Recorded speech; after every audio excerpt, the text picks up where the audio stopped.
A continuación, Petróleo y Desarrollo.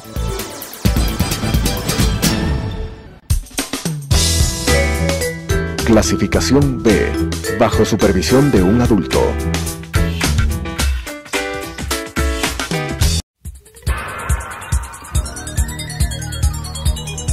Las opiniones vertidas en este espacio por la producción y dirección del programa son de exclusiva responsabilidad de sus autores y de quienes intervienen en ellos.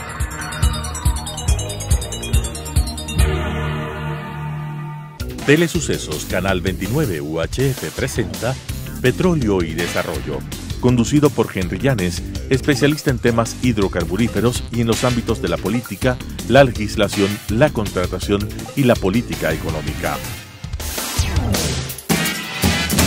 Petróleo y Desarrollo. Saludos cordiales a la audiencia. Iniciamos este programa con fecha 5 de enero del año 2021. Es el primer programa de este año sobre petróleo y desarrollo, y aprovecho la ocasión para desear a la audiencia un feliz año 2021. Sé que seguimos en la pandemia, hay que tener el máximo cuidado porque todavía la vacuna no llegará al Ecuador en grandes cantidades. Apenas se habla de 50,000 dosis, que eso servirá para atender a 25,000 ciudadanos en el Ecuador. El Ecuador no tiene 25,000 ciudadanos, el Ecuador tiene más de 17 millones de habitantes, ¿no? Y entonces lo que se requiere en el Ecuador son millones de dosis del medicamento para contrarrestar el coronavirus. En los países de Europa están pidiendo el doble en vacuna con relación a la población. Si partimos de ese principio, en el Ecuador deberíamos estar hablando de 34 o 35 millones de dosis para atender a toda la población. No 25,000 ni 4 millones tampoco. Así que mucho cuidado, que ya sabemos cuál es: llevar la mascarilla, ¿ya?, lavado de manos, distanciamiento y no tocarse la cara, ni los ojos, ni el pelo, mientras no se tenga previamente lavadas las manos. Para este programa hemos invitado a la politóloga Nina Osorio Villavicencio. Ella tiene una licenciatura en Comunicación Social en la Pontificia Universidad Católica y luego estudió en Flaxo una maestría de Sociología Política. Ella tiene su residencia, su domicilio en la provincia del Pastaza y es una candidata, o es candidata, de la Alianza de la Izquierda Democrática con Concertación, listas 1251. ¿Por qué la hemos invitado a ella? Porque ella es una mujer investigadora, estudiosa del tema de la realidad nacional, de la Amazonía ecuatoriana, pero también ha trabajado en muchos temas de investigación sobre la corrupción en el área petrolera, en el sector público, en fin. Entonces es una persona calificada. Yo diría que tiene el perfil para cumplir la función de asambleísta en la Asamblea Nacional. Y con ella vamos a tratar un solo tema en la que ha puesto énfasis, que es la reforma petrolera. El tema de hoy se llama la reforma petrolera y le doy paso a Nina Osorio Villavicencio para que ella, como oriunda de la Amazonía ecuatoriana y que conoce a fondo la realidad petrolera, yo le pregunto cuál es su opinión respecto del manejo de la política petrolera, de la actividad petrolera en la región amazónica. Es decir, si los ingresos que genera la Amazonía en materia petrolera hoy en día sirven para atender las necesidades fiscales, para reactivar la economía y generar el empleo. Ya, esto está sucediendo en el Ecuador, esto está sucediendo en la Amazonía ecuatoriana.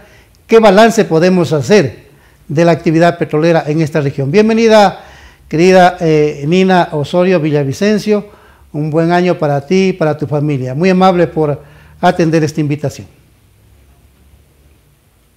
Muchas gracias, Henry. Igualmente un saludo grandísimo, un abrazo enorme a todos los ecuatorianos, pero en especial a las familias de mi provincia amazónica de Pastaza. Yo creo que, bueno, el tema de la materia petrolera resulta para los ciudadanos en general una materia a veces muy técnica, porque realmente es muy técnica.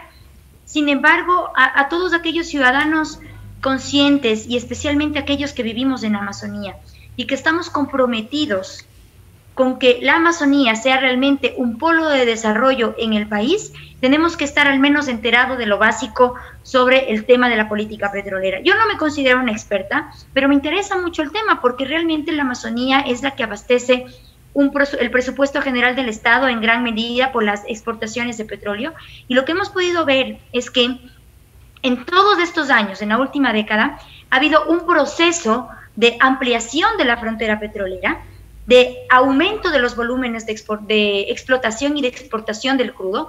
Sin embargo, para nuestro país la renta es ínfima, ni siquiera nos dejan el vuelto, y eso es lo que creo que la sociedad ecuatoriana tiene que analizar. Un modelo de desarrollo rentista que sigue dependiendo de los dólares de afuera, nosotros como simples exportadores de materia prima en todos los casos, pero todavía no hemos logrado desarrollar una industria de derivados, ni tampoco una forma de desarrollo endógeno de las capacidades que tienen los amazónicos. Por eso yo creo que tiene que haberse una reforma absoluta de la política petrolera. Querida Nina, no nos vamos a demorar mucho en una respuesta para poder abarcar los temas más importantes de la industria petrolera.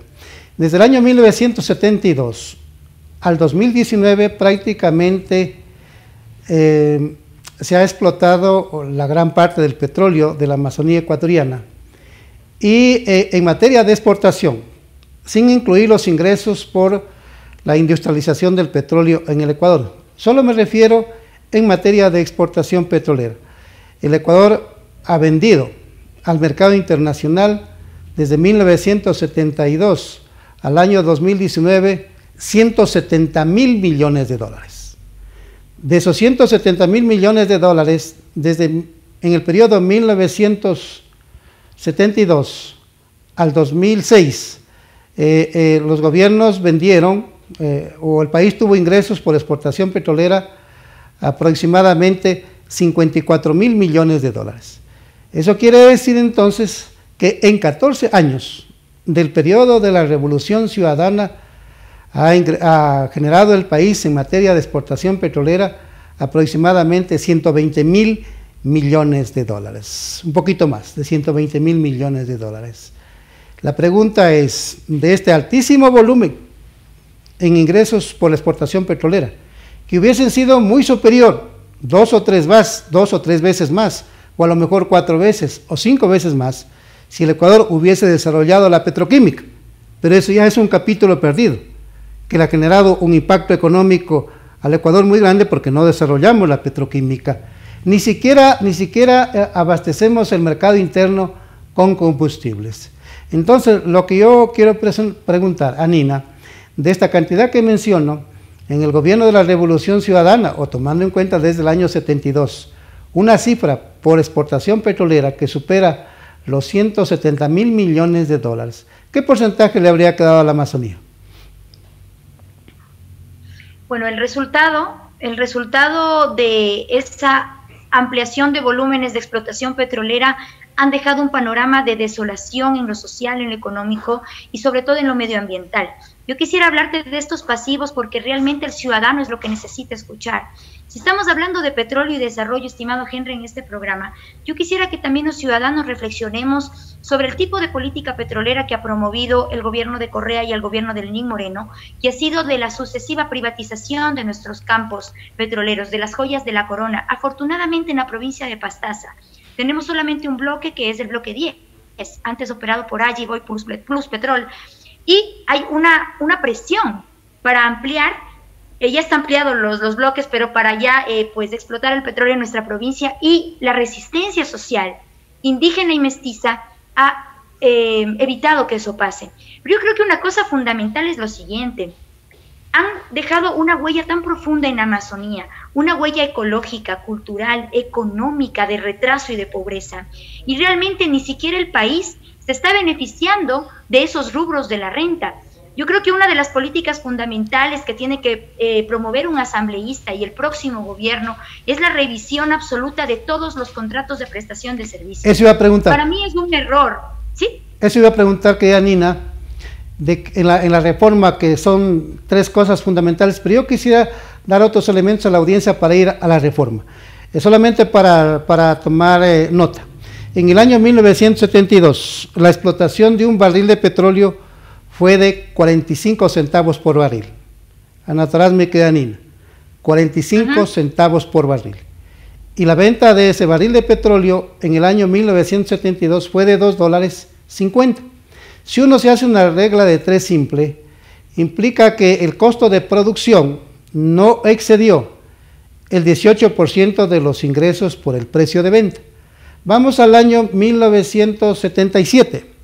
En el año 1977 se produjo un barril de petróleo en 0.66 centavos de dólar. Costo de producción, 0.66 centavos de dólar.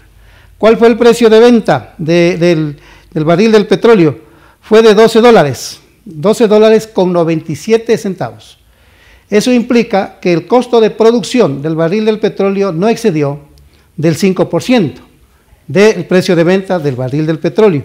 Y finalmente vamos al año 1992. El costo de producción del barril de petróleo con el consorcio CP-Texaco fue de $3. Y el precio de venta del barril del petróleo fue de $16.89. $16.89. Eso significa que el costo de producción del barril del petróleo no superó el 3% del precio de venta del barril del petróleo. La pregunta es, querida Nina, para entonces entrar en materia, ¿no crees tú que la propuesta sería un giro de 180 grados sobre la reforma petrolera, sobre la legislación petrolera y sobre la contratación petrolera, para salirnos de estos contratos de prestación de servicios que no han servido para nada a la economía ecuatoriana, al país, sino más bien ir por un contrato de asociación como el que ya tuvimos y que son los datos que acabo de mencionar, estimada Nina? Y para redondear la pregunta, yo me estoy refiriendo a los costos de producción del consorcio CP-Texaco, en donde CP tenía, o el Estado a través de CP tenía el 62.5% de participación accionaria y la compañía Texaco tenía el 37.5%. ¿Qué pasó al final en cuanto a ingresos? Los ingresos para el Estado fueron de $23.500 millones y para la compañía de $1.643 millones. Eso significó una participación del 93% por cada barril de petróleo de los ingresos para el Estado y 7% de la compañía. Hoy los costos de producción son de $35, $41, $58 como el de la península de Santa Elena. Sucede que el día de ayer, lunes 4 de enero, porque estamos saliendo al aire martes 5 de enero, sucede que el día de ayer el precio de venta del petróleo al WTI estaba en $48 y ayer había una subida y bajada, después bajó a 47, después a 46. En todo caso, si se está vendiendo en esos precios y tenemos que pagarles a las compañías petroleras $41, nos está quedando $5 o $4 por cada barril. ¿Es justo esto? Y por este antecedente, entonces, es urgente impulsar la reforma a la ley petrolera. Querida Nina, ¿qué hay sobre esa materia? ¿Cuál es tu propuesta sobre eso? Bueno, nosotros coincidimos con tu planteamiento. Yo creo que tiene que haber una reforma absoluta de la política petrolera en el Ecuador, una reforma a la ley de hidrocarburos, porque es definitivo, tal como tú lo acabas de demostrar con cifras, de que los costos de producción superan al precio de venta de petróleo. Imagínate, solamente con el caso de la preventa petrolera con China y PetroTailandia, nosotros ahora estamos quedando tablas y hasta les estamos debiendo. Tú sabes que cuando tenemos un precio de petróleo súper bajo, nosotros tenemos que aumentar el volumen de petróleo para pagar la deuda que pueda llegar hasta el 2026. Fernando Villavicencio hace poco me pasó una información de un informe de Contraloría en donde se descubrió de que el Ministerio de Finanzas estaba asignando dinero de los impuestos de los ecuatorianos para poder pagar la deuda con la China, ¿sí? Eso es absolutamente ilegal, es inconstitucional. Y nadie está controlando eso, no hay asambleísta que esté revisando el contrato de preventa petrolera, que además es inconstitucional con China y con Petrotailandia. Es decir, cuando tenemos precios bajos del petróleo, estamos nosotros en deuda con las empresas petroleras. Imagínate, aquí a Plus Petrol, antes Agip, se le paga, me parece, por la tasa de... $35 se le estaba pagando a Agip. $35. Sí. ¿Qué pasa cuando el petróleo llega a menos de 35? El Estado, Petroamazonas, tiene unas deudas enormes con las empresas petroleras. Así es. La industria petrolera está entregada 100% al capital privado en el Ecuador. Ni siquiera Petroamazonas opera los pozos. Tú sabes, Henry, todos son subcontrataciones de empresas privadas. Y realmente la política petrolera está a cargo de mafias, empezando por el Ministerio de Recursos No Renovables y por el ministro del ramo. Para mí tiene que haber una reforma absoluta para que haya mayor participación para el Estado. Estas empresas petroleras están llevándose nuestros recursos, y los amazónicos, te cuento, estamos decididos a recuperar lo que es nuestro. El Ecuador tiene una deuda histórica con la Amazonía. Tenemos los índices de pobreza más grandes que tiene nuestro país. Imagínate, la región amazónica tiene 2 y 3 veces más pobreza que las regiones de la costa y de la sierra y que Galápagos. Aquí en la Amazonía ni siquiera con una ley amazónica nos dejan los $2 por barril, que fue una lucha de todos los pueblos de la Amazonía. Esos $2 por barril no tenemos. El Ministerio de Finanzas está pasando a cuentagotas ese recurso a los amazónicos de la plata de los impuestos, porque la mayoría del saldo exportable se va para pagar la deuda externa con la China. Yo he escuchado una propuesta tuya, que sería bueno que le expliques.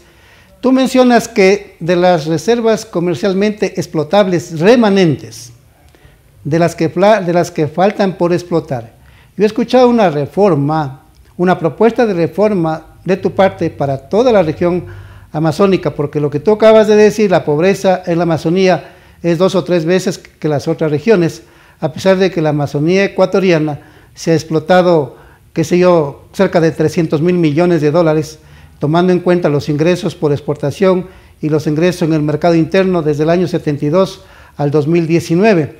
Pero yo he escuchado una propuesta tuya que dices que en la reforma que tú impulsarías a la ley de hidrocarburos, y que a propósito yo te pregunto si la lista a la que tú representas, César Montúfar es el candidato presidencial, Fernando Villavicencio es mi candidato presidencial es Javier Herbas y mi candidato nacional es Fernando Villavicencio.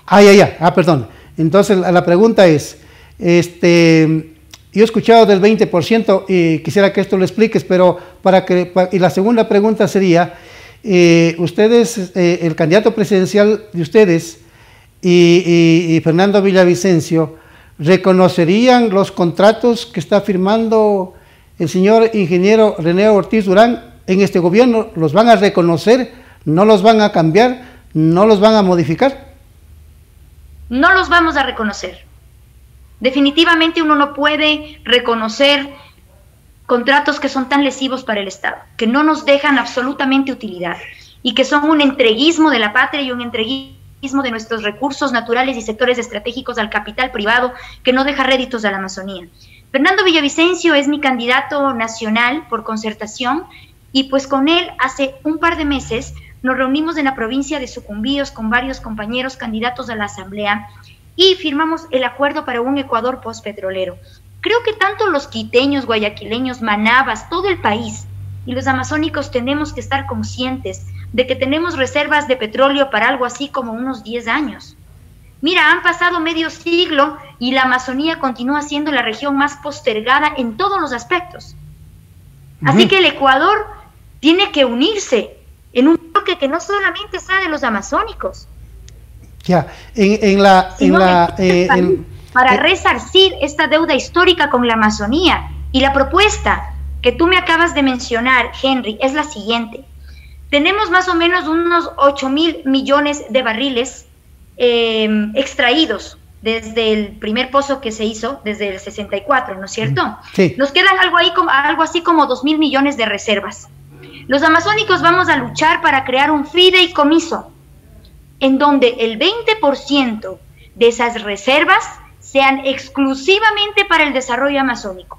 No vamos a permitir que el gobierno central meta mano como lo está haciendo ahora, porque los $2 por barril que nos exige la ley amazónica no están llegando, porque el petróleo se lo están llevando los chinos. Nos están llegando a cuentagotas los recursos, pero dinero de los impuestos, lo cual es inconstitucional.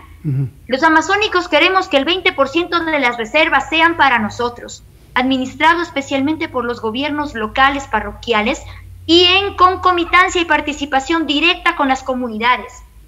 Lo que tenemos que hacer los ecuatorianos ahora es importante.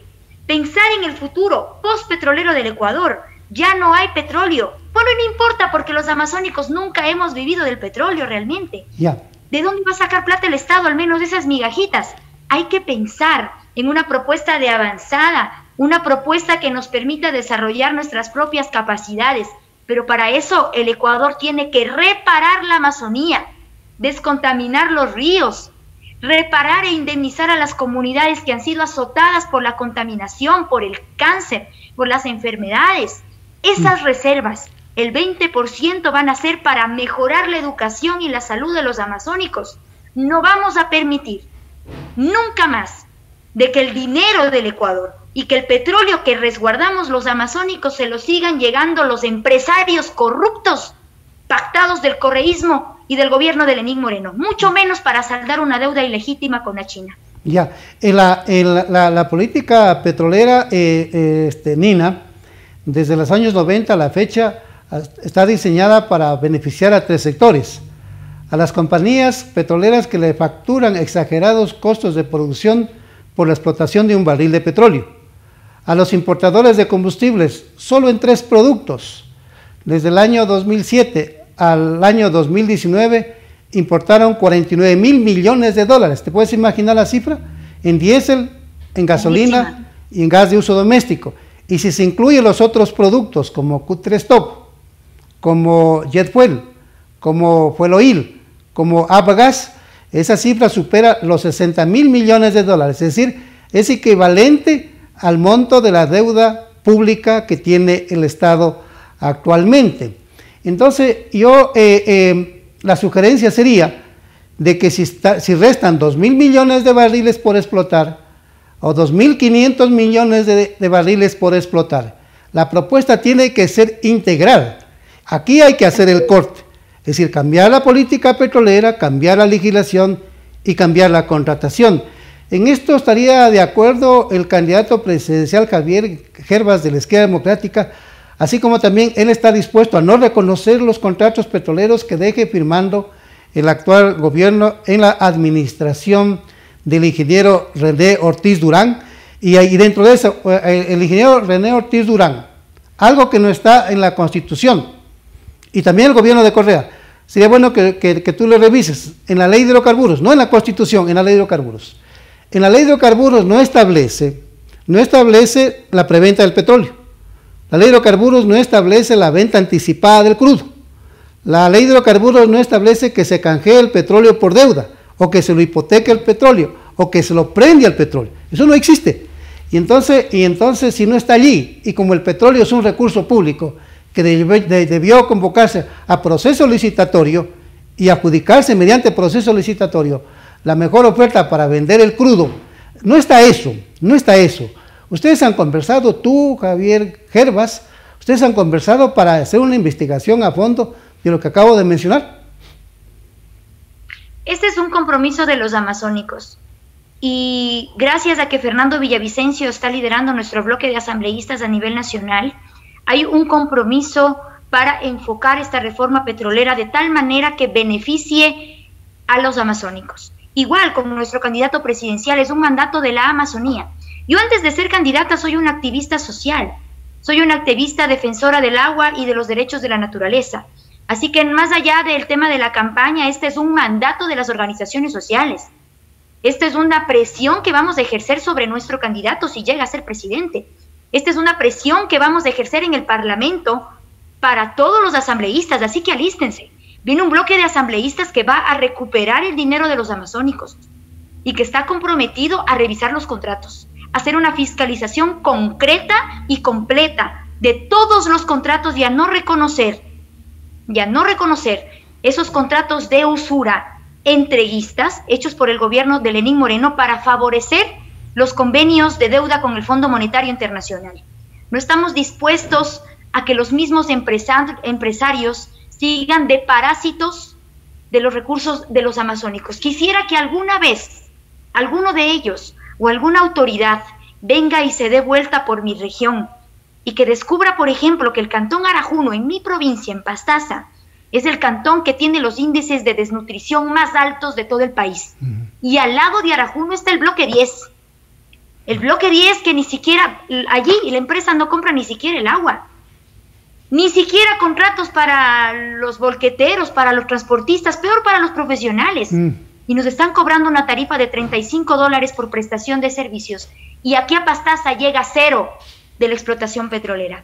Yo estoy contigo, Henry, en este planteamiento de que hay que cambiar absolutamente la modalidad de contratos. Esos contratos puestos por el correísmo de prestación de servicio es para beneficiar a los grandes empresarios.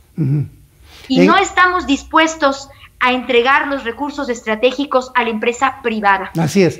Querida Nina, claro, en este caso, esos contratos de prestación de servicios les benefician al 100% a esas compañías petroleras que realizan este tipo de contratos. En 30 segundos, querida amiga, esperando que me envíes la informe de auditoría de la Contraloría que te ha enviado Fernando Villavicencio, porque me gustaría tenerlo, pero en 30 segundos me gustaría que te despidas con tu audiencia y con quienes tú le estás pidiendo a la Amazonía ecuatoriana, no que voten, sino que elijan, y en este caso tú sí eres merecedora de que te elijan asambleísta por la provincia de Pastaza, y yo sí respaldo tu candidatura porque te conozco a ti, conozco la familia y sé que son personas de enorme convicción. Así que en 30 segundos, porque nos estamos despidiendo, querida Nina.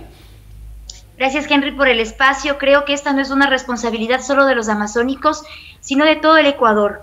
La Amazonía es el último reservorio de vida que tiene el planeta. Y creo que como ecuatorianos tenemos una joya, pero estamos ciegos, ¿sí? En esa maldición de la abundancia de la que siempre nos habla el compañero economista Alberto Acosta. La maldición de la abundancia ha dejado que los amazónicos seamos más pobres.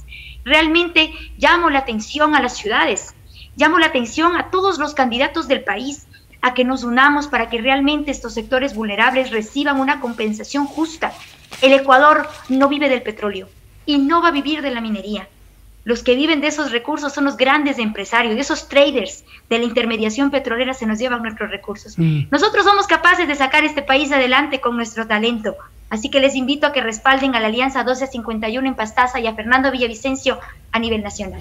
Que te vaya muy bien, que tengas un lindo año tú y tu familia, y que tengas éxito electoral. Y yo en mi caso, como digo, desde acá, desde la capital, apoyo tu candidatura como la de Fernando Villavicencio, que es una persona idónea y proba para desempeñar en los mejores términos la función del legislador. Así que muchas gracias por la atención, querida Nina, y nos estaremos viendo en el camino. No te olvides de enviarme el examen de auditoría, que sé que lo tienes tú en tus manos, respecto de que se está pagando con impuestos a la empresa china. Muy amable, un abrazo. Las opiniones vertidas en este espacio por la producción y dirección del programa son de exclusiva responsabilidad de sus autores y de quienes intervienen en ellos.